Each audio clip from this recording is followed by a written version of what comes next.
자, 안녕하세요. 두피문신 전문 블랙아트 대표원장 양동일입니다. 두피문신은 정말 잘하면 인생 바뀌는 시술이지만 잘못하면 평생 스트레스가 될 수도 있습니다. 그래서 오늘은 제가 직접 상담하면서 느낀 두피문신 실패하는 사람들의 공통점 5가지를 아주 솔직하게 말씀드려 볼게요. 첫 번째는 바로 가격만 보고 결정하는 경우입니다. 사실 두피문신의 단가가 그렇게 저렴한 편은 아니어서 시술을 결정하는데 비용이 가장 먼저 우선 고려되는 것도 사실이긴 한데요. 대부분 제일 큰 오해가 싸고 빨리 하면 된다예요. 특히 요즘은 30-40만 원대의 원데이 시술들도 눈에 보이고요. 그리고 원데이 시술이 아니더라도 회차별로 꽤 저렴하게 받으시는 곳들도 많이 생겨나고 있는 편입니다. 이렇게 하루 만에 끝난다거나 면적이 꽤 넓음에도 불구하고 적은 회차에서 시술이 끝나는 경우에 색이 번지거나 혹은 변색이 되거나 마치 색칠을 한 것과 같은 느낌의 이런 문제가 정말 자주 발생하게 됩니다. 두피문신 시술의 비용이 비싸다고 해서 좋은 것도 아니지만 너무 저렴한 비용을 받고 시술을 해주는 곳들은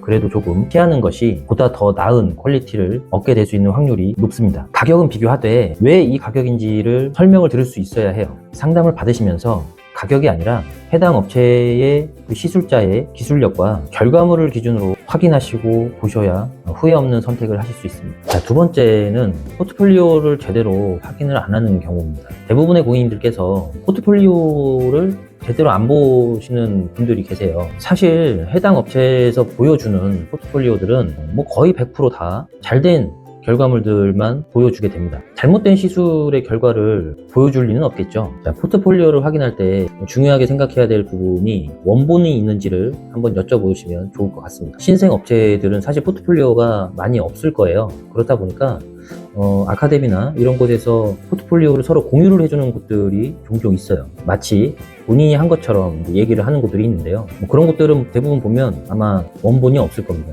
사실 업체에게 이 해당 포트폴리오의 원본을 볼 수 있느냐라고 여쭤봤을 때 기분 나쁜 티를 낸다 그러면 거기는 거르시는 게 좋을 것 같습니다. 자, 아마도 본인이 직접 시술을 한 거라고 하면 원본 사진은 꼭 보관을 해둘 거예요. 저 역시도 보관을 꼭 해두고 있으니까요. 그래서 상담을 하는 과정에서 포트폴리오를 보여주시거나 혹은 보여달라고 했을 때 이 해당 포트폴리오의 원본도 같이 볼 수 있느냐라고 여쭤보시는 게 해당 업체의 기술력을 엿볼 수 있는 아주 중요한 포인트가 되지 않을까 싶습니다. 세 번째는 상담에서 무엇을 물어봐야 하는지를 잘 모르는 경우입니다. 상담하는 시간 동안 고객님께서 이렇게 해주세요, 이건 가능한지요, 저건 가능한지요, 이런 질문들을 했을 때 무조건 오케이만 하는 곳들이 있다면 그런 곳은 절대 피하시는 게 좋을 것 같아요. 자, 최소한 이 3가지는 꼭 한번 물어보시는 게 좋을 거예요. 자, 색소는 어떤 제품을 사용을 하는지, 안전기준을 통과한 제품인지 등 그런 것들을 확인하시는 것도 좋고요. 두 번째는 평균 유지기간은 어느 정도가 됩니다. 유지기간이 2년이다 3년이다 얘기는 하지만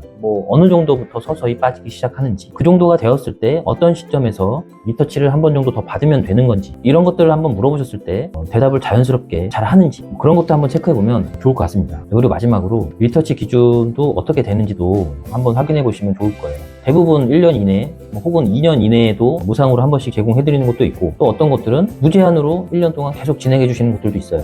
내가 상담받는 혹은 내가 시술 받아야 하는 업체에서는 어떤 식으로 기준이 되고 비용은 또 어떻게 책정이 되어 있는지 그런 것도 한번 여쭤보는 게 좋을 거고요. 사실 다 기본적인 질문들이에요. 근데 이런 기본적인 질문들에 대해서 답변을 좀 어눌하게 한다거나 답변을 제대로 못한다면 그런 것들은 좀 피해야 되지 않을까요? 자, 그리고 네 번째는 시술의 회차 개념을 잘 모르는 경우가 많습니다. 두피문신은 사실 피부가 이제 회복이 되면서 색이 자연스럽게 안정되는 과정이 필요한데요. 그래서 보통 2회차, 3회차, 4회, 5회까지도 시술이 진행이 되는데 그렇게 시술을 이제 하면서 단계적으로 완성을 시키는 시술입니다. 그렇지만 이 모든 거를 한 번에 원데이 시술로 어떻게 끝날 수가 있을까요?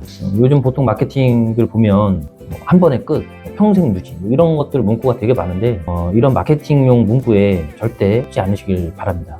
자, 마지막으로 5번째는 본인의 라이프 스타일을 고려하지 않고 상담을 받는 경우입니다. 이게 무슨 말이냐면 예를 들어서 본인 스스로가 운동을 정말 자주 하시는 분이 있을 수 있고요. 땀을 많이 흘리시는, 그리고 모자를 주로 쓰고 일을 하셔야 된다거나 야외 활동이 많아서 자외선 노출이 잦으신 분이시거나, 혹은 피부가 민감하고 염증이 잘 나는 피부를 가지고 계시거나 이런 생활 환경은 시술 결과에 직간접적으로 영향을 줄 수도 있습니다. 상담을 받으실 때 본인의 생활 패턴을 잘 설명을 하고 고객님의 생활 환경에 맞게 시술 강도나 케어 방법이나 혹은 회차를 조절을 한다던가 색의 농도를 좀 조절을 한다던가 이런 것들을 좀 컨트롤을 잘 할 수 있다면 결과도 훨씬 오래가고 자연스러워질 수 있습니다. 그래서 이런 것들은 고객님께서 상담을 받으실 때 본인의 생활 패턴이나 본인의 생활 환경을 잘 얘기를 해주시면 거기에 맞는 시술을 받아서 결과도 훨씬 오래가고 자연스러워질 수 있으실 겁니다. 자, 지금까지 두피 문신을 실패하는 사람들의 공통점 5가지를